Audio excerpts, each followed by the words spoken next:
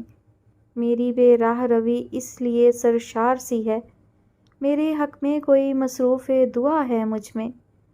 اپنی سانسوں کی کثافت سے گما ہوتا ہے، کوئی امکان ابھی خاک ہوا ہے مجھ میں۔ ایک چبھن ہے کہ جو بے چین کیے رہتی ہے، ایسا لگتا ہے کہ کچھ ٹوٹ گیا ہے مجھ میں۔ یا تو میں خود ہی رہائی کے لیے ہوں بےتاب، یا گرفتار کوئی میرے سوا ہے مجھ میں۔ آئینہ اس کی گواہی نہیں دیتا تو نہ دے، وہ یہ کہتا ہے کوئی خاص ادا ہے مجھ میں۔ ہو گئی دل سے تیری یاد بھی رخصت شاید، آہوزاری کا ابھی شور اٹھا ہے مجھ میں آباد ہیں ایک ساتھ عدم اور وجود۔ ہست سے برسرے پیکار فنا ہے مجھ میں، مجلس شام غریباں ہے بپا 4 پہر، مستقل بس یہی ماحول ازاں ہے مجھ میں۔ ہو گئی شک تو بالآخر یہ انا کی دیوار، اپنی جانب کوئی دروازہ کھلا ہے مجھ میں۔ خون بہاتا ہوا زنجیر زنی کرتا ہوا، کوئی پاگل ہے جو بے حال ہوا ہے مجھ میں۔ اس کی خوشبو سے معطر ہے میرا سارا وجود، تیرے چھونے سے جو ایک پھول کھلا ہے مجھ میں۔ تیرے جانے سے یہاں کچھ نہیں بدلا مثلاً، تیرا بخشا ہوا ہر زخم ہرا ہے مجھ میں۔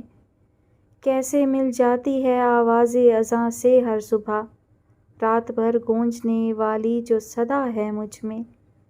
کتنی صدیوں سے اسے ڈھونڈ رہے ہو بے سود، آؤ اب میری طرف آؤ خدا ہے مجھ میں جنت بھی میری اور جہنم بھی میرا، جاری و ساری جزا اور سزا ہے مجھ میں۔ روشنی ایسے دھڑکتے تو نہ دیکھی تھی کبھی، یہ جو رہ رہ کے چمکتا ہے یہ کیا ہے مجھ میں۔ میں سمجھتی تھی انسان کو زندہ رہنے کے لیے صرف عزت اور مان چاہیے ہوتا ہے، مگر میں غلط تھی۔ تم کیسے غلط ہو؟ صفیہ نے نرمی سے پوچھا۔ وہ جانتی تھی گھر چھوڑ کر آنے کا فیصلہ اس کے لیے مشکل ثابت ہو رہا تھا، خصوصاً وہ گھر جسے حسن المآب تامرگ اپنا گھر سمجھے ہوئے تھی۔ میں جبار سے کچھ اور بھی چاہ رہی تھی۔ میرے اندر جبار کی جانب سے چاہے جانے کی محبت کی خواہش سر اٹھا رہی تھی۔ اگر میں غلط نہیں ہوں تو کیا یہ خواہش غلط ہے؟ وہ تمہارا شوہر ہے تو تمہاری چاہ غلط کیسے ہو سکتی ہے؟ صفیہ نے اسے سمجھانا چاہا۔ وہ تو زیبا کے بھی شوہر ہیں۔ یہ اعتراف دل گھائل کر دینے والا تھا۔ وہ منظر سے غائب ہو چکی تھی تو کیا اسے عدم کر دیا گیا ہوگا، بھلا دیا گیا ہوگا؟ تم نے خود ہی تو بتایا تھا کہ وہ زیبا کو پسند نہیں کرتا۔ صفیہ نے اسے یاد دلا کر اس کا دل ہلکا کرنا چاہا۔ پسند تو ان کو میں بھی نہیں۔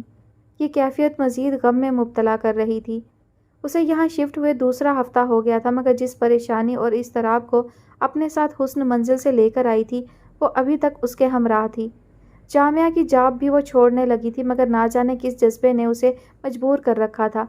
جب جامعہ جاتی اور آتی یوں لگتا کوئی نگاہ اس کے تعاقب میں ہے، کوئی اسے بڑی چاہ اور فرصت سے دیکھ رہا ہے، مگر دیکھنا پر وہ نگاہ نہیں ملتی، بس احساس باقی رہتا کئی گھنٹوں تک۔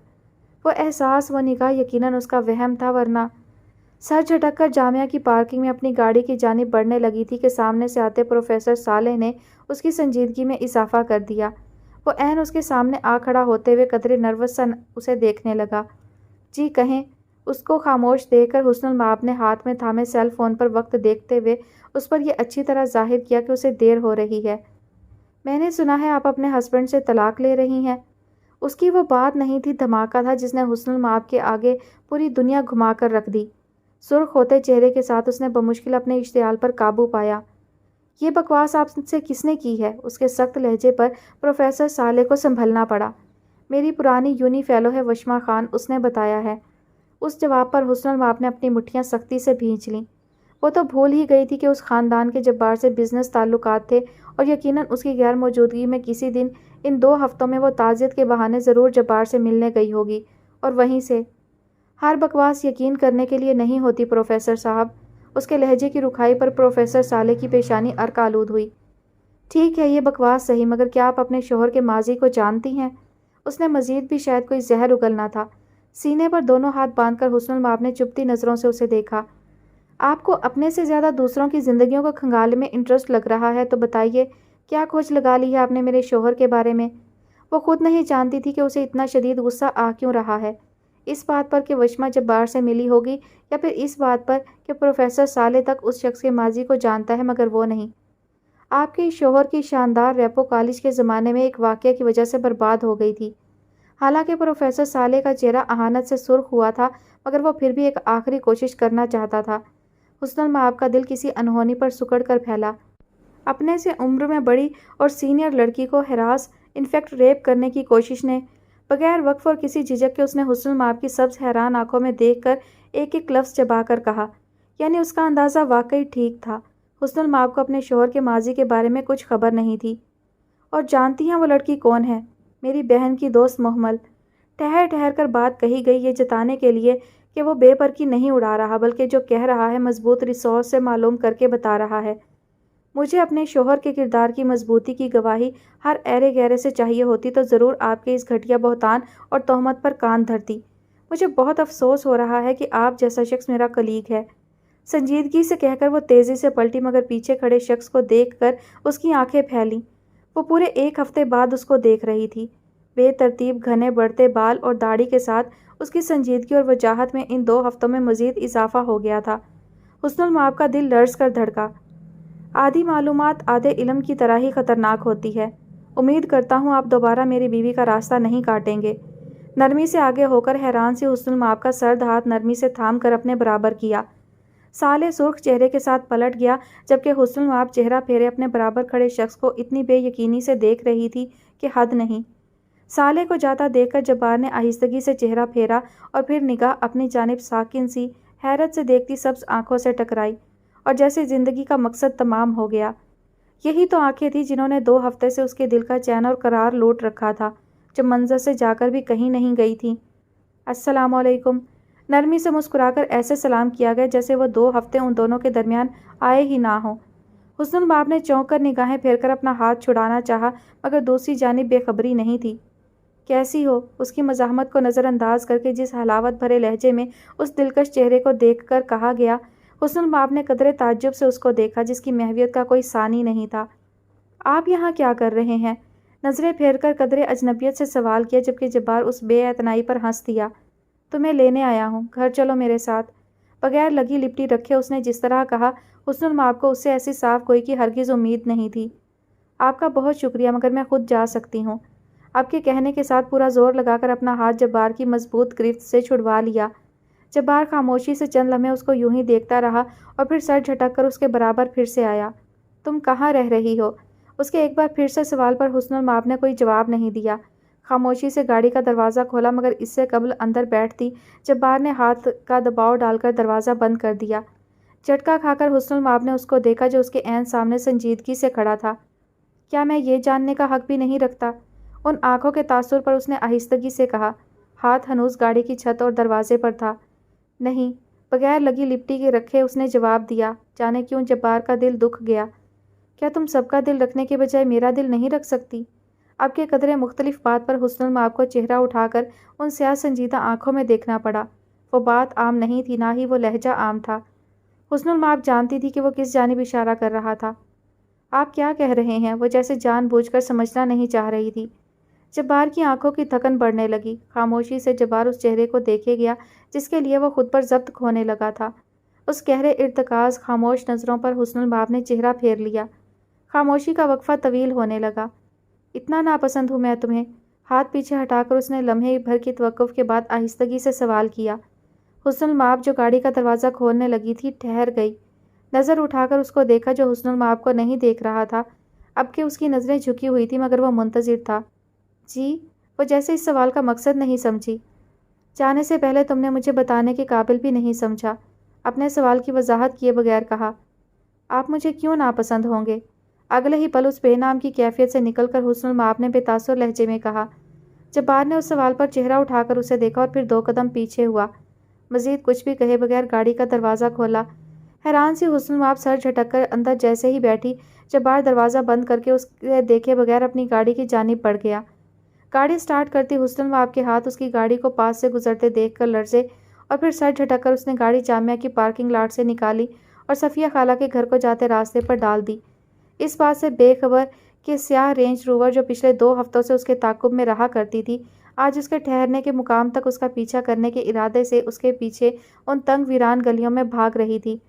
صفیہ خالہ کے گھر کے باہر ہارن دے کر دانی نے گیٹ کھولنے پر وہ گاڑی اندر لے گئی، جبکہ درخت کے پاس گاڑی روک کر جبار نے ایک نگاہ اس چھوٹے سے گھر کو دیکھا جہاں اس کی زندگی اس سے بیگانہ رہ رہی تھی۔ جبار حویلی آ رہا ہے کچھ دیر میں، اور تم اپنا یہ سر جھاڑ حلیہ درست کر کے نیچے آنا۔ خجستہ بیگم کے کہے جانے پر وہ تیزی سے چھلانگ لگا کر بستر سے نیچے اتر کر ڈریسنگ ٹیبل تک گئی۔ تم نے دیکھا تھا نا کیسے اس حسن المآب نے پچھلے ہفتوں میں سب سنبھال رکھا تھا۔ اگر تم تھوڑی سی کوشش کر لیتی اس موقع پر تو گنجائش بن سکتی تھی تمہاری۔ خجستہ بیگم ماں کا غم بھولی اس کو دیکھ کر تعصب سے کہہ رہی تھیں، جو تیزی سے اپنے چہرے پر میک اپ کر رہی تھی۔ تمہیں معلوم بھی ہے جبار کو یہ سب نہیں پسند، پھر بھی وہ جو کہنے والی تھیں، زیبا ایک جھٹکے سے برش پٹک کر ان کی جانب پلٹی۔ آپ کو کیا لگتا ہے میں اس کے لیے اپنی پسند ناپسند سب چھوڑ دوں گی جو مجھے ذرا خاطر میں نہیں لاتا؟ کیا کچھ نہیں کیا میں نے اس کی توجہ حاصل کرنے کے لیے، اور وہ اس کی تو اکڑ ہی نہیں جاتی۔ زیبا کی فراٹے سے چلتی زبان پر خجستہ بیگم نفی میں سر ہلا کر باہر نکل گئیں۔ زیبا کو سمجھانا ناممکن تھا۔ اس نے ایک نظر اپنے سیل فون کی جلتی اسکرین کو دیکھا جہاں محمل کا نام جگمگا رہا تھا، پھر نخوت سے سر جھٹک کر آئینے میں چمکتے اپنے عکس کو دیکھ کر گاڑی کے ہارن پر تیزی سے اٹھی۔ اس سے پہلے کہ باہر نکلتی اندر آتے عاقب کو دیکھ کر اس کے چہرے پر ناگوار شکنوں کا جال بچھنے لگا۔ گاڑی کھڑی کر کے جبار سنجیدگی سے اندر داخل ہوا، ایک طائرانہ نگاہ حال میں جمع تمام افراد پر ڈال کر زیبا کو تلاشا جو یہاں نہیں تھی۔ قاسم صاحب نے بغور اس کے انداز دیکھے اور ٹھٹک گئے۔ اس کی خاموشی اور سنجیدگی کے پیچھے یقیناً کوئی بڑا طوفان چھپا بیٹھا تھا۔ ان کے اٹھنے کو یکسر نظر انداز کر کے اس نے خجستہ بیگم کو دیکھا۔ زیبا کہاں ہے؟ وہ پہلی بار خود سے زیبا کا پوچھ رہا تھا۔ اس کے ساتھ اندر آتی زینب نے پریشانی سے بھائی کو دیکھا، جبکہ خجستہ بیگم کے چہرے کو مسکراہٹ چھو گئی۔ وہ اپنے کمرے میں ہے، میں جانتی تھی ایک دن تمہیں میری بیٹی۔ ان کی بات کو انسنی کیا اور وہ تیزی سے سیڑھیاں چڑھ کر اوپر بھاگا، جبکہ باقی سب اس کی عجلت کو ناسمجھی سے دیکھ کر قاسم صاحب کی تقلید میں تیزی سے اوپر کو بڑھے۔ زیبا کے کمرے کا دروازہ کھولتے جبار کا ہاتھ ہینڈل پر ہی ساکن ہو گیا۔ شکر کرو حسن المآب کو تنگ کرنے کا تمہیں موقع نہیں ملا اور وہ خود ہی راستے سے ہٹ گئی۔ اندر سے آتی زیبا کی تمسخراتی آواز پر جبار کا چہرہ سرخ ہوا۔ اسی وجہ سے تو ہاتھ مل رہا ہوں، قسم سے اس قدر خوبصورت عورت اگر میرے ہاتھ لگ جاتی تو کمال ہو جاتا۔ عاقب کی بیہودہ بکواس پر جبار کی کنپٹی کی نس پھولنے لگی۔ ویسے جبار عورتوں کے معاملے میں قسمت کا دھنی ہے، پہلے وہ محمل، پھر تم، پھر وہ ماڈل وشما اور اب حسن المآب۔ ایک سے بڑھ کر ایک حسین عورت اس کی جانب کھینچی چلی جاتی ہے۔ معلوم نہیں کمینے کے پاس کون سا جادو۔ زیبا اپنی تعریف پر صحیح سے خوش بھی نہیں ہوئی تھی۔ دھاڑ سے دروازہ کھولے جانے پر سامنے کھڑے جبار کے لہو چھلکاتے چہرے کو دیکھ کر اس کے قدموں سے زمین کھسک گئی، جبکہ عاقب کا رنگ صرف پل بھر کے لیے اڑا۔ آؤ بھائی، تمہارے ہی جادو۔ اس سے پہلے کہ وہ اپنا جملہ مکمل کرتا، جبار نے آگے بڑھ کر پوری قوت سے اپنے مضبوط ہاتھ کا مکہ بنا کر اس کے چہرے پر مارا۔ وہ حملہ اس قدر اچانک تھا کہ چلا کر اپنی ناک پکڑتے ہوئے لڑکھڑا کر وہ پیچھے گرا، مگر اس کو سنبھلنے کا موقع دیے بغیر جبار پر جیسے خون سوار ہو گیا۔ اس نے لاتوں اور گھونسوں کی عاقب پر بارش کر دی۔ چیختی زیبا اور کراہتے عاقب کی آوازوں پر سب بھاگے بھاگے اوپر آئے اور جبار کو یوں بے دردی سے عاقب کو مارتے دیکھ کر سب کے کلیجوں پر ہاتھ پڑا۔ سید قاسم مجتبیٰ وہیں ساکن ہو کر جبار کو دیکھ رہے تھے جس پر کوئی جنون سوار تھا۔ تیری ہمت بھی کیسے ہوئی میری بیوی کا نام بھی اپنی گندی زبان سے لینے کی؟ ہررا کر عاقب کو گریبان سے گھسیٹ کر اپنے مقابل کرتے ہوئے پوری قوت سے سیدھے ہاتھ کا تھپڑ مار کر اس کا گریبان چھوڑا گیا۔ ان سب گھٹیا عورتوں کے ساتھ میری باکردار اور پاک باز بیوی کا نام بھی کیسے لیا؟ سب خواتین ہونٹوں پر بے یقینی سے ہاتھ رکھے خاموش مزاج جبار کا یہ روپ دیکھ رہی تھیں، جبکہ اس کی دوسری بات پر زیبا کا چہرہ اہانت سے سرخ ہوا۔ سید قاسم مجتبیٰ دروازے کا ہینڈل مضبوطی سے تھام کر خود کو بمشکل اپنے قدموں پر کھڑے کیے ہوئے تھے۔ محمل، وشما اور زیبا جیسی عورتیں جنہیں خود تک اپنی عزت اور وقار کا خیال نہ ہو، ان پر قلب جبار نگاہ ڈالنا بھی اپنی توہین سمجھتا ہے، اور تم نے ایسے ہلکے کردار کی عورتوں کے ساتھ میری حسن المآب کا نام جوڑا۔ اس کے خون اور سوجے ہوئے چہرے پر ایک اور تھپڑ مار کر تنفر بھری نگاہ ڈال کر اس کو چھوڑا اور ہاتھ رومال سے یوں صاف کیا جیسے وہ کراہیت آمیز شے ہو۔ بھائی، زینب نے آگے بڑھ کر اس کا ہاتھ تھام کر اسے پیچھے کیا۔ گہرا سانس لے کر جبار نے چہرہ پھیر کر پیچھے ساکت و جامد کھڑے ان سب لوگوں کو دیکھا اور پھر اس کی نگاہ شل اور بے یقین کھڑے سید قاسم مجتبیٰ پر ٹھہر گئی۔ اس عورت کے لیے آپ مجھ پر ساری زندگی تنگ کرتے رہے، جسے نہ اپنے وقار کا خیال نہ اپنے سید زادی ہونے کا۔ میں چپ تھا، میں نے اپنے کردار پر اچھالے گئے ہر کیچڑ پر خاموشی اختیار کیے رکھی، کیونکہ بات صرف میری تھی اور میں اپنے خاندان کی اس حد تک گری ہوئی عورت کو بھی زمانے میں رسوا نہیں کرنا چاہتا تھا۔ مگر بات اب میری بیوی پر آئی ہے قاسم صاحب، وہ بیوی جس نے میرا تب بھروسہ کیا جب کوئی نہیں کر رہا تھا، جس نے میرے کردار کے بارے میں کچھ جانے بغیر بھی آنکھیں بند کر کے یقین کیا، جو مجھے آپ جیسے نام کے اپنوں سے کہیں زیادہ اچھے سے جانتی اور پہچانتی ہے۔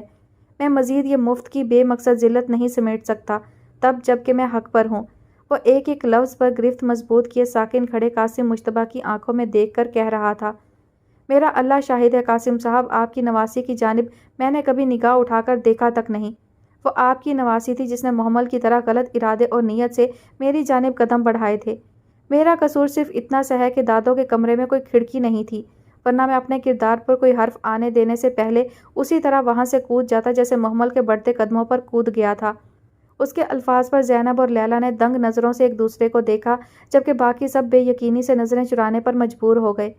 آج تک جبار نے اپنے بارے میں صفائی پیش نہیں کی تھی، اب بھی نہیں کر رہا تھا، مگر وہ اپنا موقف واضح کر دینا چاہتا تھا۔ اسے سمجھ آ گئی تھی کہ خاموشی ہر جگہ کارآمد نہیں ہوتی۔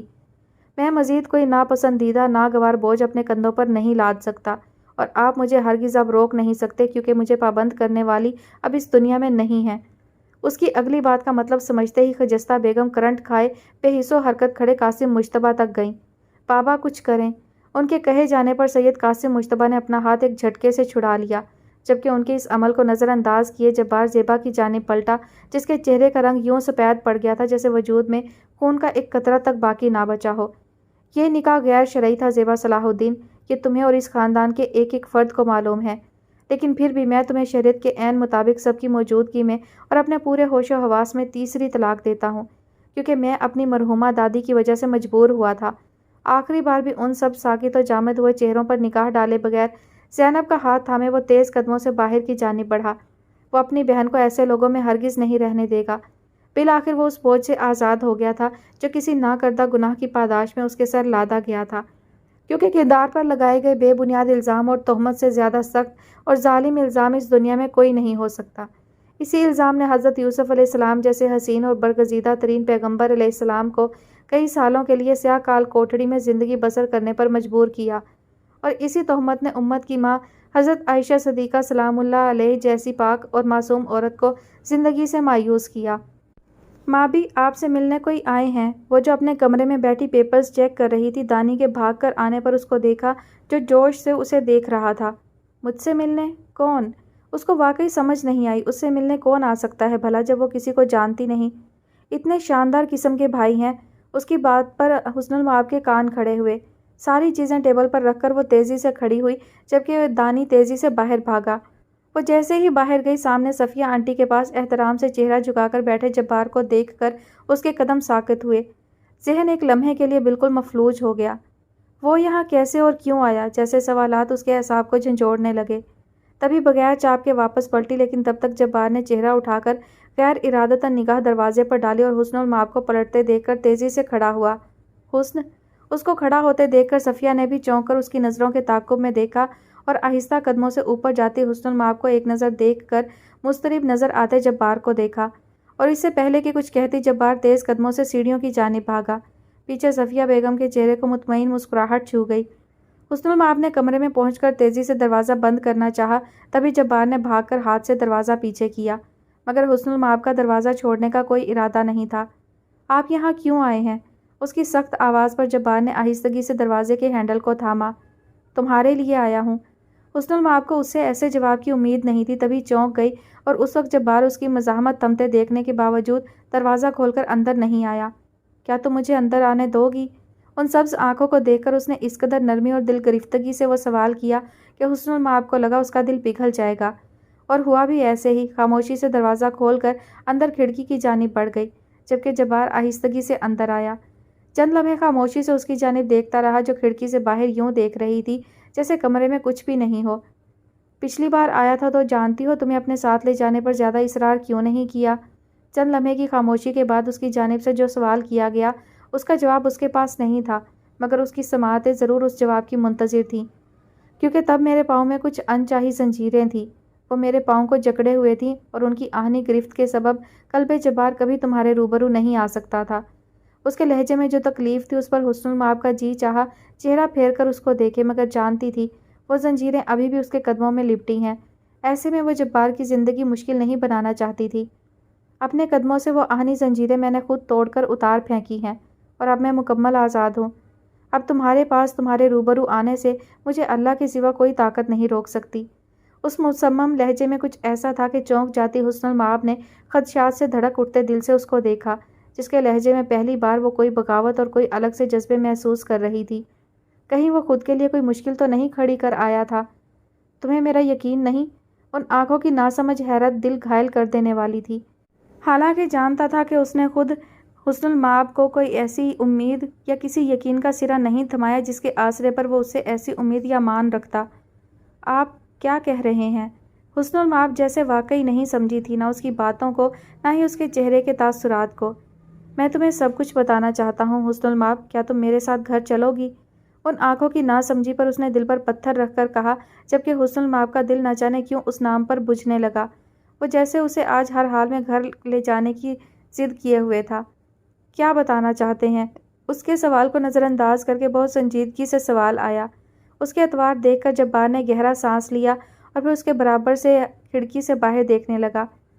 میں نے زیبا کو طلاق دے دی ہے۔ اس مدھم مگر مضبوط لہجے نے حسن المآب کو سرتاپا سن کر دیا۔ اسے لگا شاید اس کی سماعتوں کو کوئی مغالطہ ہوا ہے۔ اس نے تیزی سے آگے آ کر اپنی جانب پشت کر کے کھڑے جبار کو بازو سے تھام کر اپنی جانب پلٹنے پر مجبور کر دیا۔ آپ کیا کہہ رہے ہیں؟ آپ کیسے؟ اس کی حیرانی کی کوئی حد نہیں تھی۔ ان سبز پھیلی حیران آنکھوں سے ہوتی جبار کی نگاہ اس کے بازو کو مضبوطی سے تھام رکھے ہاتھ تک گئیں، اور نہ جانے کیوں اس کا دل مسکرانے لگا اور وہ مسکراہٹ کو اپنے چہرے تک آنے سے روک نہیں سکا۔ حسن المآب نے آنکھیں پھاڑ کر تحیر سے اس کے چہرے کی دلکش مسکراہٹ کو دیکھا جسے روکنے کا تردد نہیں کیا گیا۔ آپ کا دماغ صحیح ہے؟ آپ کیا کہہ رہے ہیں؟ اس کے لہجے پر جبار اپنے کہے پر قابو نہیں رکھ سکا اور چہرہ پیچھے کو گرا کر ہنسنے لگا۔ حسن المآب ساکن دل لیے تیز ہوتی دھڑکن سے اس کو دیکھنے لگی، جس کے وجود سے وہ عجیب سی وحشت، تھکن اور مایوسی معدوم ہو رہی تھی۔ تو کیا وہ واقعی نہیں؟ آپ کو لگ رہا ہے کہ آپ میرے ساتھ ایسا مذاق؟ اس کی ہنسی کو تھمتے نہ دیکھ کر حسن المآب نے تیزی سے کہنا چاہا، جسے اس سے بھی تیزی سے کاٹ دیا گیا۔ میں تمہارے ساتھ ایسا مذاق کر سکتا ہوں؟ چہرہ جھکا کر سبز کانچ سی آنکھوں میں دیکھتی ان سیاہ آنکھوں میں جذبوں کی ایسی لپک تھی کہ حسن المآب کی پلکیں لرزنے لگیں۔ آپ کے دادا صاحب کو معلوم ہوا تو؟ اس نے پھر سے ہمت یکجا کر کے کچھ مزید کہنا چاہا۔ اس کی بے انتہا حیرت کو الفاظ نہیں مل رہے تھے۔ سب کو معلوم ہے، پوری سید حویلی کے سامنے ببانگ دہل دے کر آیا ہوں۔ اس نے ٹھہر ٹھہر کر ایک ایک لفظ پر گرفت کرتے ہوئے حسن المآب کو ششدر کر دیا۔ آپ ایک ناپسندیدہ فعل پر اتنے آرام سے کیسے؟ اسے جبار کی اطمینان پر حیرت ہو رہی تھی۔ یہ فعل میری زندگی کا سب سے خوبصورت عمل تھا۔ تم نہیں جانتی حسن المآب کہ میں نے اپنی طویل زندگی کس ناکردہ جرم کی پاداش میں ایک جہنم، ایک نا ختم ہونے والے عذاب کے ساتھ کیسے گزاری ہے۔ آج لگ رہا ہے میں نے کئی برسوں بعد کھل کر سانس لیا ہے۔ تو جانتی ہو کیوں؟ کیونکہ میں نے ایک ناپسندیدہ بوجھ اور کالی جیسے غیر شرعی رشتے سے نجات حاصل کر لی ہے۔ اس کے ایک ایک لفظ میں اتنی اذیت تھی کہ حسن المآب سب کچھ بھولے ٹھہر کر اسے بولتے دیکھے گئی۔ وہ پہلی بار جبار کو اتنا طویل بولتے سن رہی تھی۔ اسے پہلی بار جبار کے لہجے میں ٹوٹے کانچ کی کرچیاں محسوس ہو رہی تھیں۔ وہ جو اتنا مضبوط اور آہنی دکھتا تھا، اندر سے کس قدر زخم تھا۔ ایک ایسے شخص کی تکلیف تم سمجھ سکتی ہو جس نے آج تک کسی کا برا نہیں چاہا ہو، کسی کے ساتھ برا نہیں کیا ہو، مگر سب اس کے ہی مخالف ہو جائیں، اس کا کردار سوالیہ نشان بن کر رہ جائے۔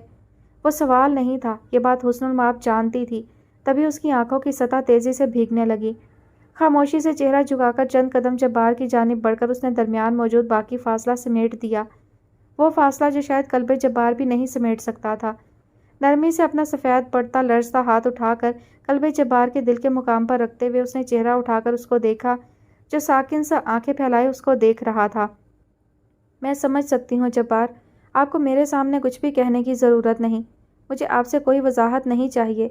اس لہجے میں اس قدر نرمی، اعتماد اور خلوص تھا کہ حسن المآب کی ہتھیلی کے نیچے قلب جبار کا مضبوط دل پوری قوت اور رفتار سے دھڑکنے لگا۔ میں نے کبھی کسی کو کوئی وضاحت نہیں دی، مگر میں تمہیں وضاحت دینا چاہتا ہوں۔ میں تمہیں ایک ایک بات بتانا چاہتا ہوں۔ اس کی بات پر حسن المآب کے چہرے کو اداس مسکراہٹ چھو گئی اور اس مسکراہٹ پر قلب جبار کو اپنا دل اپنے ہاتھوں سے جاتا محسوس ہونے لگا۔ وہ مسکراہٹ اتنی بے ریا اور پرخلوص تھی کہ اس کا روم روم اس عورت کا اسیر ہونے لگا۔ آپ مجھے کوئی وضاحت کیوں دینا چاہتے ہیں؟ اس نے مسکرا کر جیسے سادگی سے سوال کرتے ہوئے جبار کو ساکن کر دیا۔ نرمی سے اپنا ہاتھ واپس کھینچ کر وہ جبار کے چہرے کو دیکھنے لگی۔ وہ یہ سوال نہیں کرنا چاہتی تھی، مگر نہ جانے کیسے یکدم جبار کے چہرے کے بدلتے سنجیدہ ہوتے تاثرات دیکھ کر اس کی مسکراہٹ سمٹی۔ آئی ایم سوری، مجھے بوکھلا کر کہتے ہوئے وہ گھبرا کر پلٹی، کیونکہ ان سیاہ آنکھوں کی سنجیدگی دل لرزا دینے والی تھی۔ جبار نے ہاتھ آگے بڑھا کر اس کی کلائی تھام لی۔ یہ بالکل بے اختیاری فعل تھا، مگر اپنے اس عمل سے خبردار ہونے کے باوجود اس نے وہ کلائی نہیں چھوڑی۔ ٹھٹک جاتی حسن المآب نے دھک رہ جاتے دل سے پلٹ کر اسے دیکھا اور ان سیاہ آنکھوں میں اترتے جذبوں کو دیکھ کر اس کو لگا وہ سانس نہیں لے سکے گی۔ میں نے کبھی کسی عورت کو نگاہ بھر کر نہیں دیکھا، کیونکہ کبھی کسی کو دیکھ کر میری نظر نہیں ٹھہر سکی۔ کوئی چہرہ ایسا نہیں تھا جسے دیکھ کر دوبارہ دیکھنے کا دل میں خیال تک آیا ہو، مگر حسن المآب کے چہرے کو پلک جھپکے بغیر دیکھتے ہوئے کہہ کر وہ لمحے بھر کو رکا اور حسن المآب کی دھڑکن بھی تھم گئی۔ مگر تمہیں دیکھ کر میری نظر آج تک واپس مجھ تک پلٹ کر نہیں آئی۔ تمہیں روز اپنے سامنے اپنے قریب دیکھنے کی خواہش جس قدر میرے دل نے کی ہے، یہ تم کبھی نہیں جان سکتی حسن۔ ہاتھ آگے بڑھا کر اس کا حیران ششدر گلابی ہوتا چہرہ اپنے دونوں ہاتھوں کے پیالوں میں لے لیا۔ وہ سبز آنکھیں پھیل کر اسے دیکھنے لگیں، جس کی سیاہ آنکھوں میں صرف حسن المآب کا عکس تھا۔ کیا میرے انداز سے، میرے لہجے سے، میری نظروں سے، میرے چہرے سے تمہیں ایک بار بھی محسوس نہیں ہوا؟ چہرہ جھکا کر ان حیران آنکھوں کے قریب لاتے ہوئے اس نے اپنے ہاتھ پیچھے نہیں کیے۔ حسن المآب کو لگا اس کے قدم بے جان ہونے لگے ہیں، مگر اس کی آنکھوں میں جو سوال تیرنے لگا اس پر جبار اس کا چہرہ یوں ہی دونوں ہاتھوں میں تھامے چہرہ جھکا کر ہنس دیا۔ وہ ہنسی اس قدر دل فریب تھی کہ حسن المآب کا دل کانوں میں آ کر دھڑکنے لگا۔ یہی کہ قلب جبار تم سے محبت میں مبتلا ہو گیا ہے۔ چہرہ اٹھا کر مسکراہٹ معدوم کر کے اس نے مدھم لہجے میں کہتے ہوئے صفیہ خالہ کے گھر کی کھڑکی سے باہر بھاگتی دوڑتی شور مچاتی دنیا کو ساکن کر دیا۔ ارض و سما کی ہر حرکت اس ایک جملے نے ہاتھ بڑھا کر روک دی تھی۔ سبز آنکھیں لرز کر بے یقینی سے تحیر سے ان سیاہ آنکھوں کو دیکھ رہی تھیں جن میں اتر کر خیمہ زن ہوتے شوق کے جہان کا کوئی مقابلہ نہیں تھا۔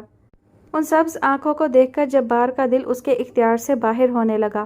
تبھی دل کی دعوت اور خواہش پر لبیک کہتے ہوئے قدرے آگے کو جھک کر اس نے اس روشن پیشانی اور اس دنیا جہان کی سب سے خوبصورت آنکھوں کو ہونٹوں سے چھو لیا۔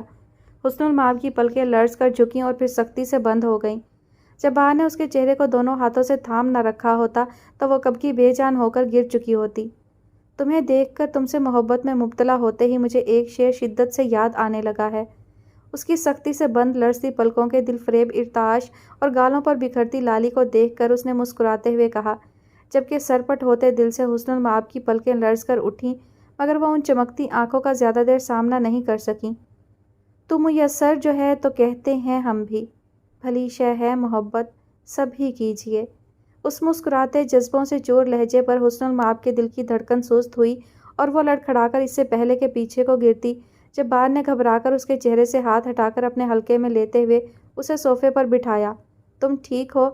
اس کے سامنے ٹیبل پر بیٹھتے ہوئے اس نے اس قدر تفکر اور اضطراب سے کہا کہ حسن المآب کو لگا اس کا دل پسلیاں توڑ کر باہر نکل آئے گا۔ رنگ بدلتے چہرے کے ساتھ اس نے بمشکل چہرہ اٹھا کر سامنے اپنی جانب پریشانی سے جھک کر بیٹھے جبار کو دیکھا۔ وہ اس کے لیے متفکر تھا، اس کی محبت میں مبتلا تھا اور بس مکمل اس کا ہی تھا۔ یہ احساس اس قدر خوبصورت اور دل کو گھائل کر دینے والا تھا کہ حسن المآب کی پلکوں کی باڑ توڑ کر کتنے آنسو نکل کر گالوں پر پھسلتے چلے گئے اور پھر وہ دونوں ہاتھوں میں چہرہ چھپا کر اونچی آواز میں ایسے ہچکیوں کے ساتھ رونے لگی کہ بوکھلا جاتے مضطرب ہوتے جبار کے ہاتھ پیر پھولنے لگے۔ حسن المآب، وہ واقعی سمجھ نہیں سکا کہ اسے اچانک سے کیا ہوا ہے۔ کیا وہ اس کو ناپسند کرتی ہے تبھی اس قدر ٹوٹ کر رو رہی تھی؟ اور اس خیال کے آتے ہی قلب جبار کا دل کہیں اندر ہی ڈوب کر ابھرا۔ تم اس لیے رو رہی ہو کہ میں تم سے محبت میں مبتلا ہوں؟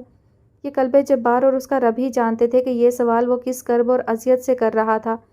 ہچکیاں بھرتی حسن المآب نے دونوں ہاتھوں میں یوں ہی چہرہ ڈھانپے لرزتے وجود کے ساتھ تیزی سے اسوات میں سر ہلاتے ہوئے جبار کے دل کو آہ بھرنے پر مجبور کر دیا۔ تم اس لیے رو رہی ہو؟ اس کی بے حد بے یقین ششدر لہجے میں جو تصدیق چاہی گئی اس پر حسن المآب نے آنکھیں مسل کر چہرہ اٹھا کر اس کو دیکھا جو بے حد بے چین نظروں سے اس کی بھیگی روئی آنکھوں کو دیکھ رہا تھا۔ آپ مجھ سے کیسے وہ لفظ اتنا خوبصورت اور بھاری تھا اس کے دل کے لیے کہ بولا تک نہیں گیا۔ حیا سے سرخ پڑتے عارض اور اس کی نگاہ کی شدت سے لرزتی پلکوں نے دنگ رہ جاتے قلب جبار کو مبہوت کر دیا، اور پھر اس کا آسودہ ہر فکر سے آزاد قہقہا بے ساختہ تھا۔ اس بار قہقہا روکنے کی کوشش بالکل نہیں کی گئی۔ وہ جو برباد ہوئے تھے تیرے ہاتھوں وہی لوگ دم بخود دیکھ رہے ہیں تیری حیرانی بھی، یہ جو میں اتنی سہولت سے تجھے چاہتا ہوں دوست ایک عمر میں ملتی ہے یہ آسانی بھی۔ اس میں اتنا عجیب تعجب انگیز کیا ہے؟ محبت، تم سے محبت یا میری تم سے محبت؟ حسن المآب کی خفت بھری جھیپ دیکھ کر مسکراہٹ دبانے کو ہونٹوں پر دائیں ہاتھ کی مٹھی بنا کر اس نے چہرہ جھکایا اور پھر کچھ دیر کی خاموشی کے بعد چمکتی سیاہ آنکھیں اٹھا کر اس کے گلنار ہوتے چہرے کو دیکھ کر مسکراتے ہوئے سوال کیا گیا۔ دل کی ساری کثافت، ساری خفگی بھگ سے اڑتے پا کر حسن المآب نے لرزتی پلکوں کی باڑ سے اس وجیح مرد کو دیکھا جو اس سے محبت میں مبتلا تھا، اور یہ اعتراف، یہ احساس دھڑکن چھین لینے والا تھا۔ سب کچھ اس کے مختصر جواب میں بھی بہت سے معنی تھے۔ اس کی جھجک پر جبار نے مسکراہٹ دبائی۔ سب کچھ جیسے ایک دم سے حسین نظر آنے لگا تھا، سب کچھ خوبصورت ہو گیا تھا اس ایک اعتراف سے۔ بے فکر رہو، تم سے محبت کا اعتراف نہیں مانگوں گا، جبار نے جیسے اس کے اندر کو پہچان لیا تھا۔ حسن المآب نے چونک کر اس کو دیکھا اور پھر بے ساختہ نظریں چرا گئی۔ تم پوری عمر بھی مجھ سے محبت نہیں کرو گی، اظہار نہیں کرو گی تو کوئی بات نہیں، میری محبت ہم دونوں کے لیے کافی ہوگی۔ میں اس محبت کو ساری عمر کم نہیں ہونے دوں گا۔ اس کے سرد لرزتے ہاتھ کو اپنے مضبوط ہاتھ میں لے کر اس نے حسن المآب کے ہاتھوں میں زندگی بھر دی۔ مسکراتے دل سے اس نے چہرہ اٹھایا مگر ان سیاہ نظروں پر تیزی سے پلکوں کی جھالر گرا دی اور اس کی جھجک محسوس کر کے جبار کی مسکراہٹ بے ساختہ تھی۔ میں محبت ہوں، محبت کا اثر ہوں اے دوست، یہ تو ممکن ہی نہیں ہے کہ میں زائل ہو جاؤں۔ جی ڈیئر لسنرز، تو آج کی ایپیسوڈ ختم ہوتی ہے یہیں پر، اور نیکسٹ ایپیسوڈ جو ہے وہ انشاءاللہ لاسٹ ایپیسوڈ ہوگی۔ ویسے تو کہانی میں مزید کچھ خاص بچا نہیں ہے، ظاہر ہے سب سے زیادہ انہی کا پیچ اپ ہونا ضروری تھا تو وہ ہو گیا ہے، لیکن اب کہانی جو رہ گئی ہے وہ آئی تھنک زینب اور میزان کی رہ گئی ہے، تو اگلی لاسٹ ایپیسوڈ میں وہ بھی مکمل ہو جائے گی۔ تب تک اپنا بہت سارا خیال رکھیے گا اور اپنی دعا میں مجھے یاد رکھیے گا۔ اللہ حافظ۔